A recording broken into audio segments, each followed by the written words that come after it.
favor y en contra de esta propuesta de reforma político-electoral. Leonardo Valdés Zurita, exconsejero presidente del IFE, gracias por estar con nosotros para el auditorio de Mega Noticias. Al contrario, gracias por la invitación, Joel, es un gusto estar con ustedes. Si me das oportunidad, quisiera ir contrastando los argumentos a favor y en contra que hemos escuchado, para que tú nos digas, como una persona que ya ha tenido esa experiencia, que ha construido la vida democrática, las instituciones del país, para que tratemos de mejorar lo que existe, no de desmontar y de deshacer toda la incipiente vida democrática de México. Nacho Mier decía... Sí. Si me permites, te doy un dato complementario, Joel, porque es importante para ti y para tu auditorio.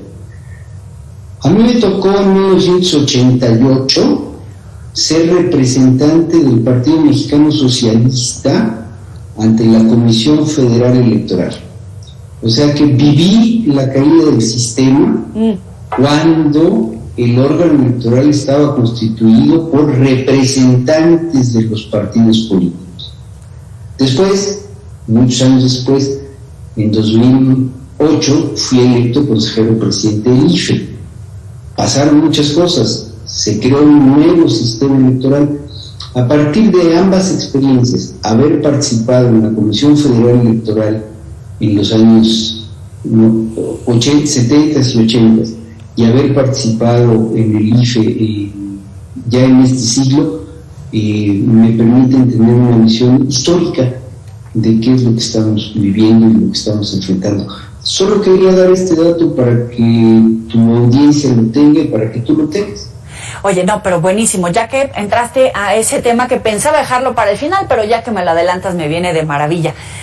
De verdad, en este momento, con el Instituto Nacional Electoral, como lo hemos tenido, hay muchas voces que celebraban que ya no había caídas del sistema, que al final, en este momento, el presidente, el partido, han jugado en las últimas elecciones con el INE como está funcionando. Sin embargo, hay muchos que dicen que los consejeros del INE todavía tienen sus cuotas políticas y no actúan de manera independiente. Lo decía Nacho Mier hace unos momentos. Realmente todavía no existe esa independencia. Lo que estamos viendo ya como resultados del Instituto Nacional Electoral, a mi parecer no se hubiera vivido con la famosa caída del sistema. Pero ¿cómo lo ves tú? A mí me parece que es muy poco acertada la opinión del diputado Mier, porque hay que recordarle que a los consejeros y a las consejeras las elige la Cámara de Diputados por una mayoría calificada de 2/3. Esto quiere decir, tienen que ponerse de acuerdo 360 o más diputados para elegir a cada uno de los consejeros y de las consejeras, incluido el consejero presidente. Ningún partido, porque además así lo establece nuestra Constitución, puede tener por sí mismo esa cantidad de diputados, de tal suerte que siempre las consejeras y los consejeros son electos por un consenso que se construye entre los diversos grupos parlamentarios. Y ese consenso garantiza que la consejera, el consejero electo por esa mayoría calificada, no le deba el cargo a ninguno de los grupos parlamentarios de los partidos políticos, sino a todos. Y por eso el compromiso de las consejeras y los consejeros es con la imparcialidad y con el profesionalismo. Y eso creo que está documentado y probado por lo menos desde la reforma de 1996. Y eso ha garantizado la actuación imparcial de antes el Instituto Federal Electoral, ahora el Instituto Nacional Electoral. Imparcial, que otorga legitimidad, confianza en los resultados en todo caso. Por supuesto, la confianza en la institución se ha ido construyendo paso a paso. Hoy tiene una elevada confianza de la ciudadanía y también tiene una elevada confianza de la mayoría de los actores políticos. No tiene la confianza de ese actor político que quiere volver al 88, que quiere volver a una situación en la que los partidos sean los que dominen el órgano electoral, y supongo que lo que pasa es que viven bajo aquella regla que existía de que quien gobierna al árbitro electoral gana las elecciones. Pero eso ya no existe, dejó de existir con la creación del IFE y esperemos que siga funcionando el sistema como lo hemos diseñado. Mario Delgado dice, no puede ser un embudo la autoridad electoral. Es vergonzoso, según sus palabras, ver a estos consejeros electorales desesperados por rendir cuentas a sus patrones del PRI y del PAN, tratando de obstaculizar la avalancha democrática. Están jugando hasta con el término. A ver, las últimas 4 designaciones de consejeras y consejeros se hicieron en una Cámara de Diputados en la cual Morena y sus aliados tenían la mayoría calificada de 2/3. Me parece muy raro que a esas consejeras y consejeros que se han incorporado al colegiado y que han actuado con imparcialidad y con profesionalismo, también los meta a esa bolsa de presuntos empleados del PRI y del PAN. La verdad es que no hay fundamento para creer en esas afirmaciones y para suponer que tienen alguna posibilidad de explicar lo que ha sucedido. En este periodo, después de la reforma de 2014, o sea, en el periodo del INE actual, la tasa de alternancia es de más del 66%, o sea, 2/3 de las posiciones que han estado en juego han sido posiciones en las que ha perdido el partido que estaba en el poder y ha sido sustituido por algún opositor. Si eso no muestra la imparcialidad y el profesionalismo del INE, no sé qué tendrían que hacer para demostrarlo. Y además, el gran beneficiado de esa alternancia se llama Morena, que era un partido que no existía. Exacto. Cuando se hizo la reforma de 2014, y ahora tiene una gran presencia, tiene la presidencia de la República, tiene la mayoría de los diputados, la mayoría de los senadores, y ha ganado muchas posiciones. De tal suerte que me parece que no tiene ningún fundamento esa opinión del señor presidente de ese partido. Ahora, el presidente decía, vamos a hacer que cada uno de los poderes, ejecutivo, legislativo, judicial, mencione 20 candidatos, serían 60, y después la gente a través del voto popular elegiría. Salió una bandada a decir, no es una ocurrencia, así se hace. Incluso Claudia Sheinbaum decía, así se hace para elegir hasta el sheriff en Estados Unidos. Realmente no es una ocurrencia, tiene cabida, puede perfeccionarse esta propuesta, podemos sacarle algo bueno a la propuesta del gobierno federal, ¿o es una ocurrencia? Es una ocurrencia. A ver, en Estados Unidos, en algunos condados se elige a sheriff, en algunos estados se elige a los jueces, pero en ningún estado se elige a la autoridad electoral. Hay una comisión federal electoral en Estados Unidos que se encarga de la vigilancia de las finanzas de los partidos políticos y de las campañas, y es una comisión integrada por los órganos legislativos. El Senado y la Cámara de Representantes nombran con un número equivalente, la mitad y la mitad, a los representantes que son cercanos a los dos partidos políticos, al demócrata y al republicano. La operación de las elecciones la tienen en los Estados Unidos los secretarios de gobierno, el equivalente a los secretarios de gobierno en nuestro país, y esos no son electos popularmente. O sea que decir que en Estados Unidos se hace así es mentira, en primer lugar, y en segundo lugar, sí es una ocurrencia, porque habría que preguntarle al presidente, ¿quién va a organizar esa elección? ¿El INE? ¿El actual INE va a organizar esa elección? ¿Quién va a promover esos candidatos? ¿Los partidos? ¿Los actuales partidos? De tal suerte que ahí sí, en una votación popular en la que los electos sean promovidos por los partidos políticos, pues vamos a volver a la politización que teníamos hasta el 88, cuando eran efectivamente representantes de los partidos los que conformaban a la Comisión Federal Electoral.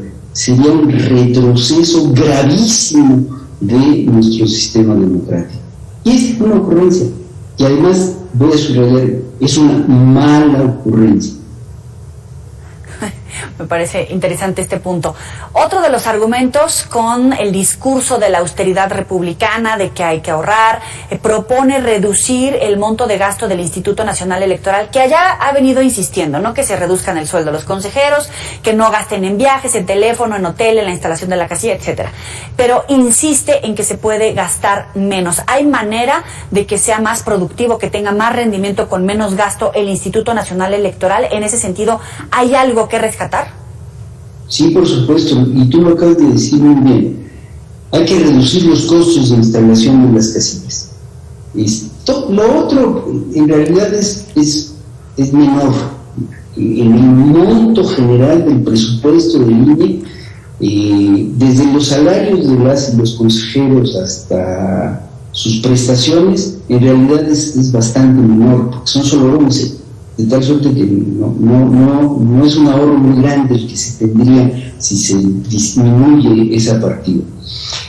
El gasto más importante es el que se aplica para la capacitación de las y los ciudadanos que son funcionarios de mesas de votación, porque por la desconfianza que existe en nuestro país, que nació en el 88, se tiene que hacer un sorteo nacional de una cantidad enorme de ciudadanos.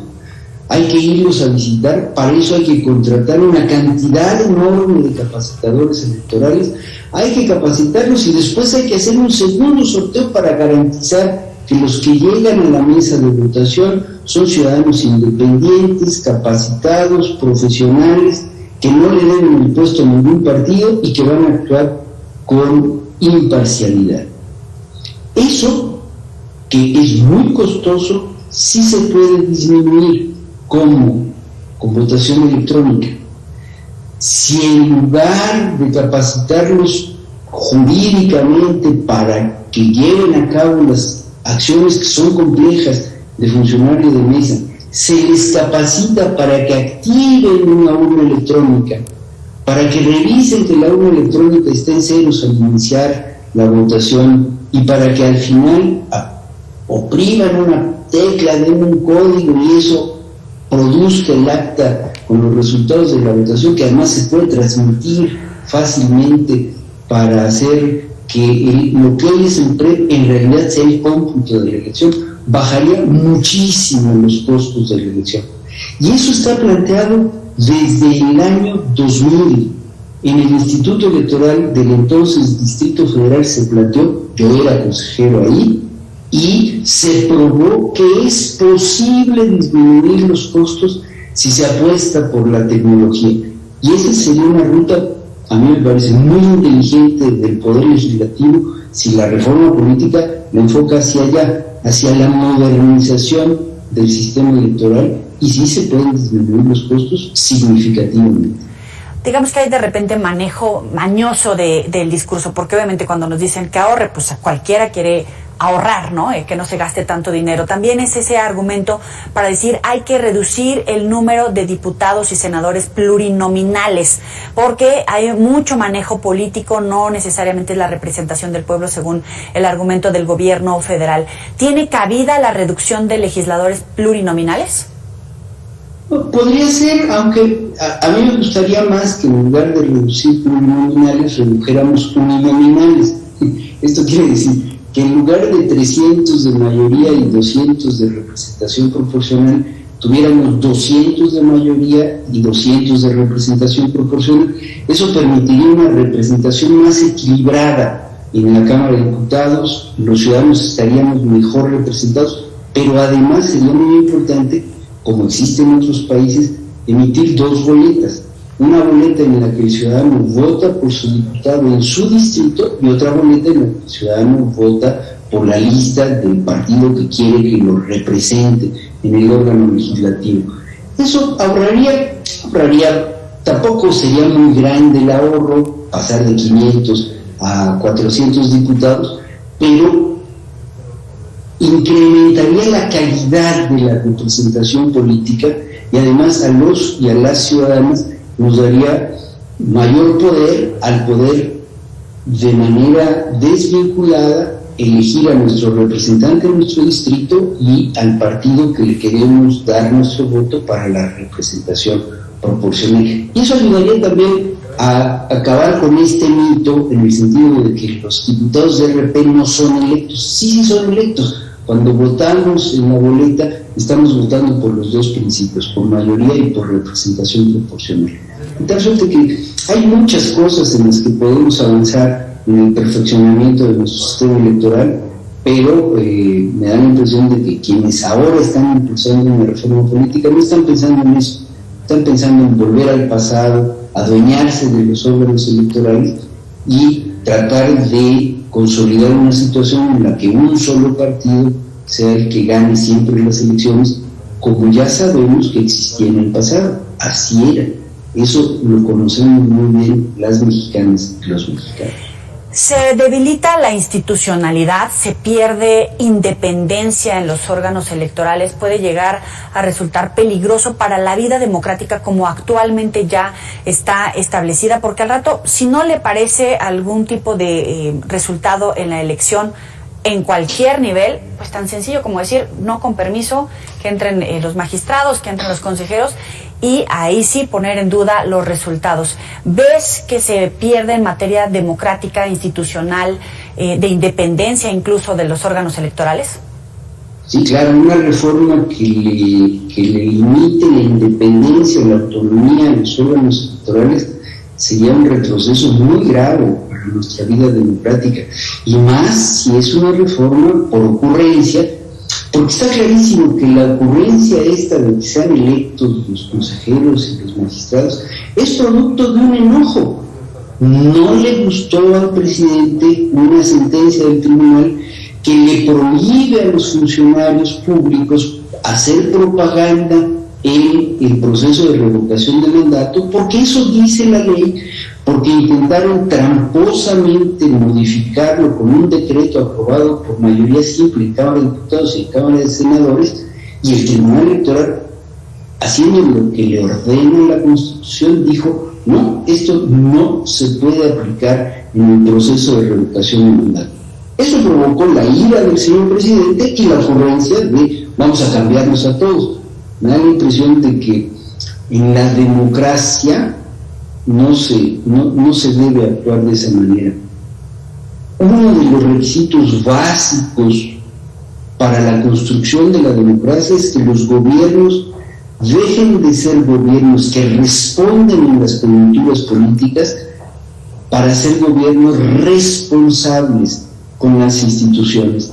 Y me da la impresión de que lamentablemente estamos en una coyuntura en la que el gobierno está respondiendo a la coyuntura y no se está haciendo responsable con las instituciones que con mucho esfuerzo y con mucho trabajo hemos construido las y los mexicanos que estamos comprometidos con la democracia auténticamente.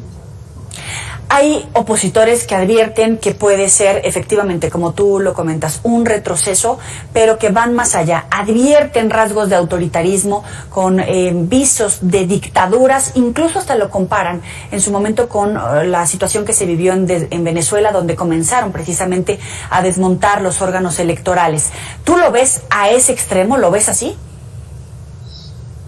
Todavía no, Joel, pero en Nicaragua, en Venezuela, Bolivia, se llevaron a cabo acciones que lastimaron a las autoridades electorales, que desmontaron lo que se había constituido y que sirvieron para perpetuar en el poder a una clase política que, por supuesto, llegó ahí con legitimidad, pero que en la democracia pues tendría que haberse mantenido en esa posición por sus logros de gobierno, no por manipular a las autoridades electorales o incluso a la ley electoral. Yo todavía no diría que estamos en esa tesitura, pero sí prendería la llamada de alerta, porque esas experiencias han existido en América Latina y tenemos que aprender de ellas para evitar que nos suceda. Leonardo Valdés Zurita, ex consejero presidente del IFE, es un placer escucharte, escuchar tus argumentos. Muchísimas gracias por estos minutos para el auditorio de Mega Noticias. Al contrario, Joel, ex consejero presidente del IFE, ex representante de un pequeño partido político ante la Comisión Federal Electoral en el sistema anterior. Y todavía constructor de la democracia. No, hombre, gracias a ti. Te agradezco muchísimo y vamos a seguir impulsando la democracia hasta donde sea necesario para consolidarla, porque como lo dije, nos ha costado mucho trabajo, nos ha costado mucho dinero, nos ha costado mucha inversión de inteligencia para construir las instituciones y tenemos que cuidarlas. Y esa es responsabilidad de todas y todos los que estamos comprometidos con la vida democrática en este país. Siempre tienes un asiento en esta mesa. Muchísimas gracias. Gracias, Joel. Hasta luego. Sabe que puede recuperar estas y otras entrevistas en los próximos espacios informativos, también en las redes sociales. Vamos a hacer una muy breve pausa. Ya volvemos.